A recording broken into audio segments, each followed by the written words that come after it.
नमस्कार, आप देख रहे हैं बात देवभूमि की। मैं हूं आपके साथ पूजा मोहन पांडे।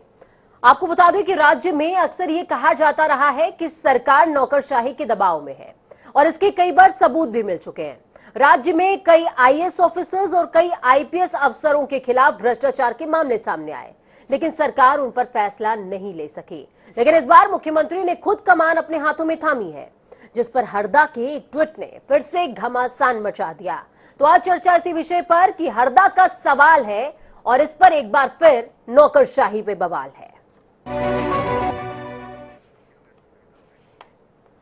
उत्तराखंड में सरकार के गठन और मंत्रियों के बीच विभाग के बंटवारे के बाद एक मांग जो प्रमुखता से उठी वो क्या थी? वो थी अफसरों की सीआर लिखने के अधिकार की, जिसके बाद ये जग जाहिर हो गया कि नेताजी साहब लोगों के रवैये से खासे परेशान है, जिसके बाद सरकार भी एक्शन में आई।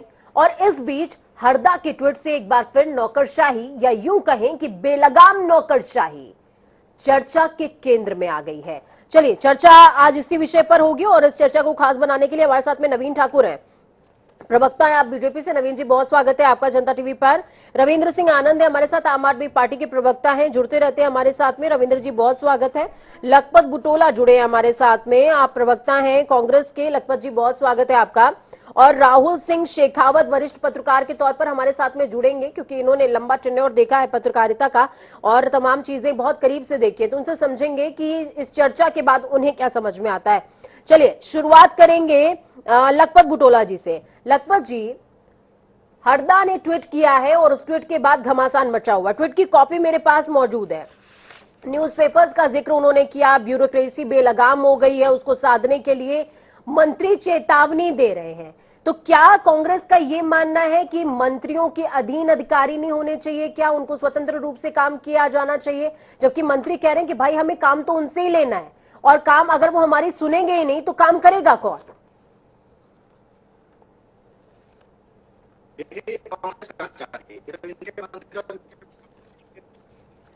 मंत्रियों ने बात की है, क्या ये मंत्री 5 सालों तक उत्तराखंड के मंत्रालय सरकार में नहीं थे? क्या पिछली बार 57 के बहुमत की सरकार कोई दूसरी थी?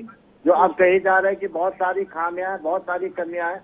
मैं एक चीज पूछ सकता हूँ पूजा जी, और नवीन ठाकुर जी इस बात को कह दें, ये बहुत कहते जीरो टॉलरेंस की बात थी, ये बात कह के लोकायुक्त को इन्होंने पर्वत समिति को भेज दिया, लागू नहीं किया।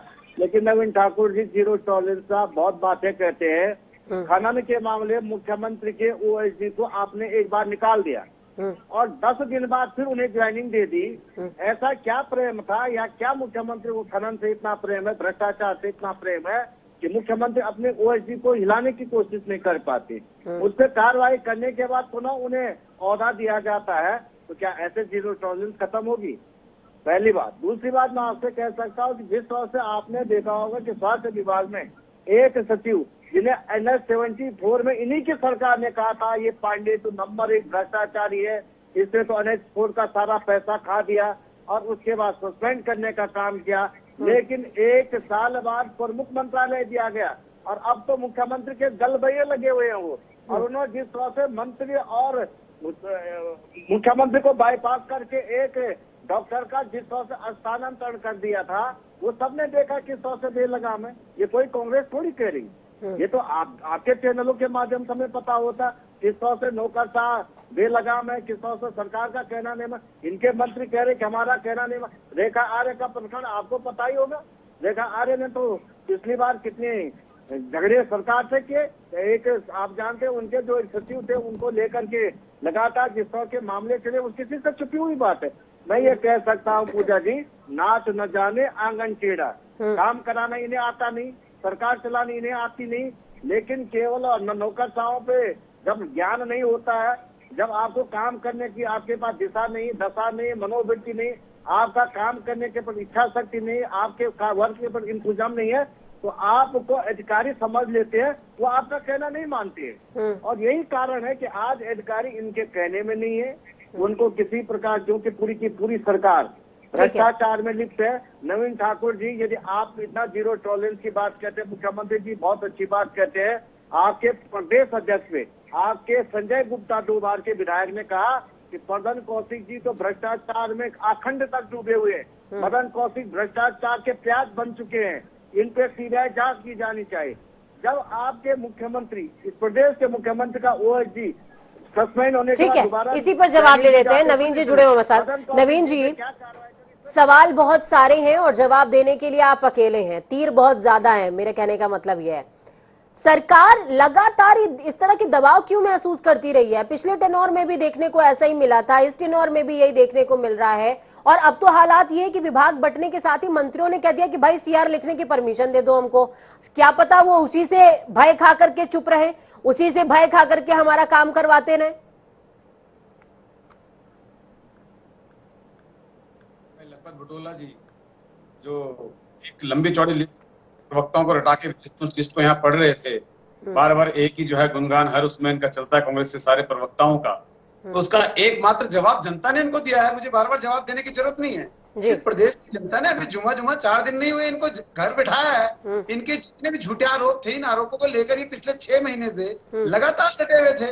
ये सारे लोग जो है लगातार कांग्रेस के सारे प्रवक्ता केवल और केवल जो है इस बात को लेकर डटे हुए थे कि आप भ्रष्टाचारी हैं, आपके यहाँ जीरो टॉलरेंस नहीं है, आप जाने वाले हैं, कांग्रेस आने वाली है, इस प्रदेश की जनता विदा करने वाली है। लेकिन इस प्रदेश की देवतुल्य जनता ने पुनः हम पर अपना विश्वास जताया। सीधा सवाल था, सीधा जवाब मेरे ख्याल से नवीन जी दिया जाना चाहिए। ओएसडी पर सवाल उन्होंने पूछा था, बाद में उनका स्थानांतरण होता है, फिर उसके बाद उनको रिज्वाइन करवा दिया जाता है। और एक तो मामला ऐसा कि उसमें रिज्वाइनिंग जो होती है वो काफी अच्छे खासे लेवल पर हो जाती है। नहीं देखिए, NH 74 घोटाले में उन पर आरोप था, लेकिन न्यायालय से जब वो बरी हो गए तो आप जो है एक अधिकारी को जब न्यायालय ने क्लीन चिट दे दी, हम कौन होते हैं उसको हटाने वाले या रखने वाले? लखपत बुटोला जी को इतनी तो जानकारी होगी, न्यायालय का तो सम्मान करना पड़ेगा। जब न्यायालय ने उनको क्लीन चिट दी तो न्यायालय उनका अपना जो है सिस्टम है, उनका जो है अपना प्रोटोकॉल है। न्यायालय ने जब उनको क्लीन चिट दे दी। लखपत जी अभी मैं आऊंगी, आपके पास आऊंगी, अभी ये ओपनिंग रिमार्क ले रहे हैं। रविंद्र जी, दिल्ली के अंदर आपकी सरकार बेहतर एडमिनिस्ट्रेटर में से एक माने जाते हैं अरविंद केजरीवाल की, उनका मैनेजमेंट बहुत बढ़िया है। और नौकरशाही और सरकार दोनों का मिला जुला जो समागम है वो दिल्ली की गवर्नमेंट से बेहतर और कहीं देखने को नहीं मिलता है। मैं आपसे समझना चाहूंगी, उत्तराखंड के मौजूदा हालातों को आप किस तरीके से देखते हैं और इसको देखते हुए आपको क्या लगता है कि कहां कमी है जो ठीक हो सकती है? देखिए पूजा जी, हमने पहले भी इस पर कहा है और मैं फिर इस बात को दोहरा रहा हूं कि भारतीय जनता पार्टी की जब भी सरकार बनती है, अधिकारी और शासन हमेशा सरकार पर हावी रहता है, इनके मंत्रियों पर हावी रहता है।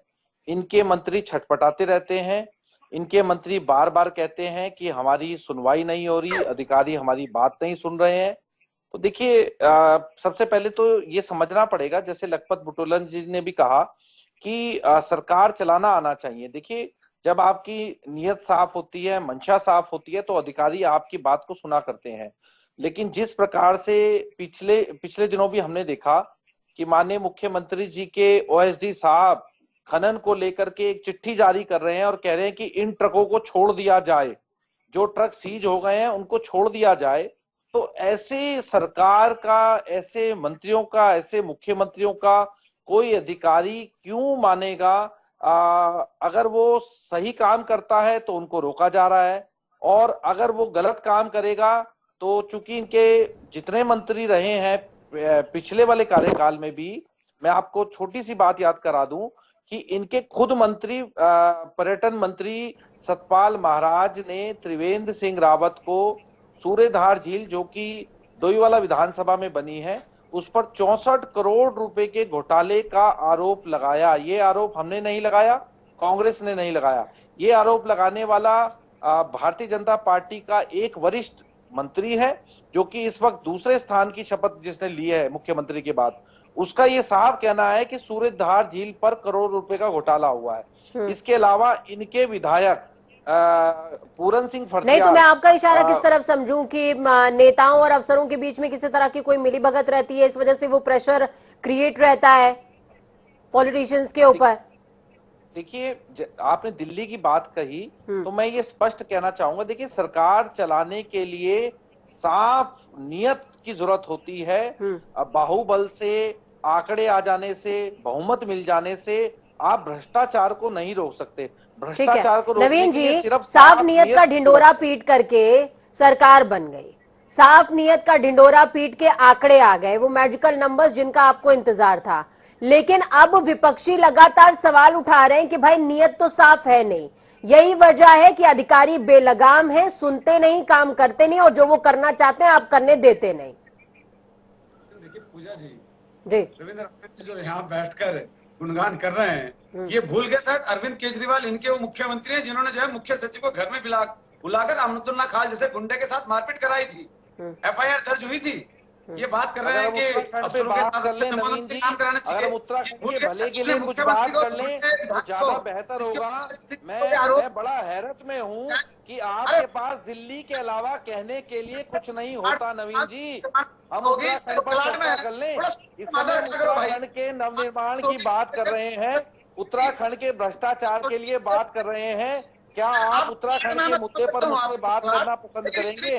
क्या चर्चा के मुख्य बिंदु पर आप रह पाएंगे?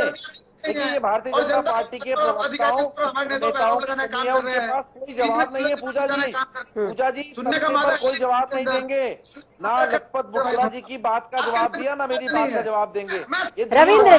रविंद्र जी स्पष्टता के साथ में सुन लीजिए, एक बार उनको सुन लीजिए वो क्या कहना चाह रहे हैं, क्योंकि इस तरीके से ना आपकी बात जनता समझ पाएगी ना उनकी बात समझ पाए। जी नवीन जी, रविंद्र जी बीच में बौखला रहे हैं। मैं समझ सकता हूँ इनकी बौखलाहट। 68 विधानसभा में जनता ने घर बिठा दिया, जमानत तक जब्त हो गई, तो इसलिए बेचारे बौखलाहट में है। लेकिन थोड़ा धैर्य रखना चाहिए, और जो सवाल कर रहे हैं झूठ के, उनका झूठ के सवालों का सच जवाब तो सुन ले।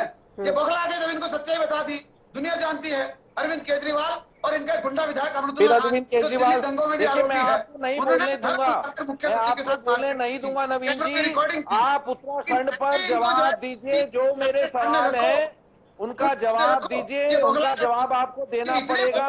आप इस समय सत्तारूढ़ हैं, आपको जवाब देना होगा। आप दिल्ली ना जाइए, आपको जवाब देना होगा। नवीन जी सुना है कि 2 IFS ऑफिसर्स को रिटायर किया जा रहा है, और वो भी जबरिया। जवाब दीजिए। नवीन जी, सुना है कि 2 IFS ऑफिसर्स को रिटायर करने की तैयारी है, वो भी जबरिया।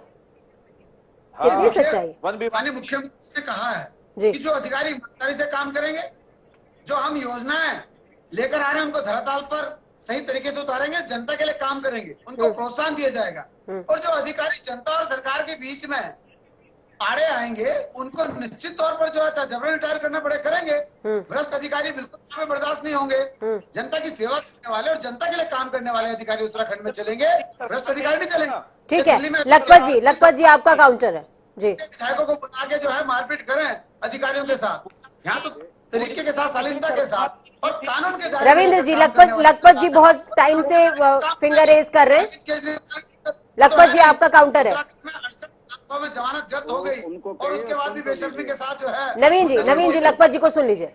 जी जी जी जी देखिए, मैं बहुत साधारण सी बातें कह सकता हूँ। आपको जनता ने जनादेश दिया, हम शुद्धता के प्रणाम करते हैं और जनादेश को मानते हैं। लेकिन जनादेश आपको लूट के लिए नहीं मिला है, भ्रष्टाचार के लिए नहीं मिला है, ये निश्चित रूप से। और आपने कहा ये 6 महीने पहले आरोप लगे। आपके जो संजय गुप्ता विधायक हैं, वो 14 तारीख को उन्होंने आरोप लगाया है, और उस पर क्या कार्रवाई की गई, कोई हम 6 महीने पुरानी बात नहीं कर रहे। मान्यवर, आप प्रवक्ता है, वरिष्ठ भाजपा के नेता, इतना तो याद रखे कब हमारे वो बसंते चुनाव हार गए हो, 2 बार के विधायक आपकी पार्टी के हैं, 14 तारीख पिछले महीने उन्होंने आरोप लगाया। वो कोई छुपी हुई बात थोड़ी है, ये हम थोड़ी करें। एक दूसरी बात है, आपके अभी लंसीडोन के विधायक ने क्या आरोप लगाए हैं, 3 दिन पहले की बात है। अपनी पिछली सरकार को किस तरह से उन्होंने सदन पर और मीडिया के सामने पब्लिक डोमेन में बातें ली कि पिछली सरकार के मंत्रियों ने किस तरह से भ्रष्टाचार किया। ये कोई हम कह रहे हैं, आपको अच्छाई के लिए दिया गया, हम निश्चित रूप से स्वागत करते हैं। क्रिएटिव काम कीजिए, उत्तराखंड के विकास के लिए कीजिए। कांग्रेस को गाली देने के बजाय आप अपनी नीतियां बताएं। हम ये करना चाहते हैं, हमारी मंशाएं इन चीज। लेकिन ये सवाल जब कोई चुनाव अपॉर्चुनिटी, चाहे वो भाजपा को कांग्रेस का, अभिषेक का सत्ता पक्ष का विधायक या मंत्री अपने सरकार पे आरोप लगाए, तो इससे बड़ा दुर्भाग्यपूर्ण माना जा सकता है कि सरकार किसी तरह के एक्शन में नहीं है, निठल्ली हो चुकी है या बेलगाम हो चुकी। इसलिए तो कहा जा रहा है कि नौकरशाही पे बेलगामी नहीं होती। तो जब सतपाल महाराज जी जो केंद्र में मंत्री रह चुके हैं, जो राज्य में मंत्री है, उन्होंने कितनी बार कहा कि वह सीआर लिखी जानी चाहिए, उसने पूरी की पूरी कैबिनेट ने कहा, उसके बाद मुख्यमंत्री ने कहा कि हम इसमें कमेटी बना करके देखेंगे, सोचेंगे। लेकिन ये जरूर कह सकता हूँ, जिन लोगों ने काम करना उनका काम किया जाना चाहिए। ठीक है, चलिए हमारे साथ में वरिष्ठ पत्रकार जुड़े हुए हैं राहुल सिंह शेखावत जी। राहुल जी, मैं माफी चाहूंगी, सबसे पहले तो आपको थोड़ा कम समय भी दे रही हूँ और साथ में लास्ट में मौका दिया है। लास्ट में इसलिए भी क्योंकि आपका लास्ट में जुड़ना जरूरी था, ये चर्चा तमाम आप सुन लें, उसके बाद आप अपनी बात साझा करें। मौजूदा हालात जिस तरीके के बने हुए हैं राहुल जी, क्या लगता है कि परिस्थितियों में कहाँ गड़बड़ी है? क्योंकि ये दबाव, ये जो आरोप है, ये सरकार पर नया नहीं है कि ब्यूरोक्रेसी के दबाव में सरकार काम करती रही है। क्या लगता है किस तरीके से, किस ट्रैक पर चलना चाहिए गवर्नमेंट को कि कुछ निराकरण निकल सके? देखिए, आरोप या व्यथा जो भी आप उसको कह सकते हैं, नई नहीं है और आज की नहीं, पिछले तकरीबन कम से कम, अगर ज्यादा भी ना कहूँ तो शुरू के 10 साल छोड़ दूं, 10 साल का मतलब है नरेंद्र तिवारी जब मुख्यमंत्री थे, उसके बाद बहुजन खंडूरी तकरीबन जो शुरुआत के 3 साल मुख्यमंत्री थे, उसके बाद हालांकि 4 महीने दोबारा भी बने थे वो जी। तो अगर वो राज छोड़ दे तो उसके बाद ये लगातार बातचीत चलती रही है कि सब ब्यूरोक्रेसी बेलगाम है, अफसरशाही बेलगाम है, इसमें कोई दोहराई भी नहीं है। लेकिन सवाल सिर्फ इतना हो तो उसका हल निकल सकता है, लेकिन इसका दरअसल मामला दूसरा है। ब्यूरोक्रेसी बेलगाम क्यों है, इससे भी जाना पड़ेगा, क्योंकि जितने पॉलिटिकल हमारे भाई लोग बैठे हुए हैं वो अपने सुविधा के हिसाब से, चूंकि विपक्ष वाला उसके लिए कहने के लिए बहुत कुछ है, सत्ता पक्ष वाला है। अब यह संकट बीजेपी का ये है कि वो सत्ता पक्ष में तो रोल विपक्ष वाला होता है। भाई आपके पास मैंडेट काम करने का है, काम कीजिए, एक्सक्यूज निकालने का, कमी निकालने का काम विपक्ष का है। आप तो अच्छा काम कीजिए और बता दीजिए। जब आपके मंत्री या आपके विधायक अगर सवाल खड़ा करेंगे, अगर आपके मंत्री ही अगर एक कद्दावर दूसरे नंबर के हैसियत के मंत्री सतपाल महाराज अगर ACR लिखने की मांग कर रहे हैं, तो इसमें कांग्रेस और आम आदमी पार्टी, समाजवादी पार्टी का तो कोई रोल ही नहीं है। सवाल आपकी पार्टी के आदमी, यानी सत्ताधारी दल का एक जिम्मेदार मंत्री और बहुत बड़े मंत्री हैं, वो कर रहे हैं। लेकिन मुद्दा दरअसल दूसरा है कि ACR की आपको चाहिए क्यों है, ये जो आपकी ब्यूरोक्रेसी है ये बेलगाम क्यों है। देखिए, 2 पक्ष है उसके। IAS पढ़ लिख के आता, जाहिर सी बात है, कोई घास खोद तो आता नहीं है। मंत्री आप घास खोद के बन सकते हो, अगर आप NC में हो तो वो तो बन सकते हो। आप अगर 8वां पास भी फेल भी तो भी बन जाओगे आप, है ना। आपका जनाधार होना चाहिए, आप विधायक होने चाहिए, तो वो तो कोई दिक्कत नहीं है। लेकिन सवाल ये कि एक IAS अल्टीमेटली पढ़ लिख के तो आता है, इसमें तो ये लोग भी स्वीकार करेंगे। अब रही बात की बेलगाम आपके काबू में क्यों आ रहे हैं, देखिए, अगर आपको घुड़सवारी करनी है तो घोड़े पे बैठना आना चाहिए। अब खाली फोटो खिंचाना है, इनडायरेक्टली बात वही आ गई राहुल जी कि गवर्नमेंट को ये सीखना पड़ेगा कि आखिरकार इस बेलगामी पर लगाम लगाई कैसे जाए। बहुत शुक्रिया आप चारों ही लोगों का हमारे साथ जुड़ने के लिए, इस चर्चा को बेहद खास और अहम बनाने के लिए। तो देखा आपने, समझा कि किस तरीके से अफसर जो है वो तांडव कर रहे हैं और ये तांडव सरकार से झेला नहीं जा रहा है। लेकिन समझना ये पड़ेगा कि ये तांडव इतना ज्यादा बेलगाम हुआ कैसे। कहीं ना कहीं हमारी कोई ना कोई तो कमी होगी जिसे हमें दूर करने की जरूरत है, और अभी नहीं तो कभी नहीं, ये बात भी समझनी पड़ेगी। बस छोटे से ब्रेक के उस पार खबरों का सफर लगातार जारी है। बने रहिए जनता टीवी के साथ, क्योंकि हमें आपकी ताकत, अपना और अपनों का बहुत ख्याल रखें। नमस्कार।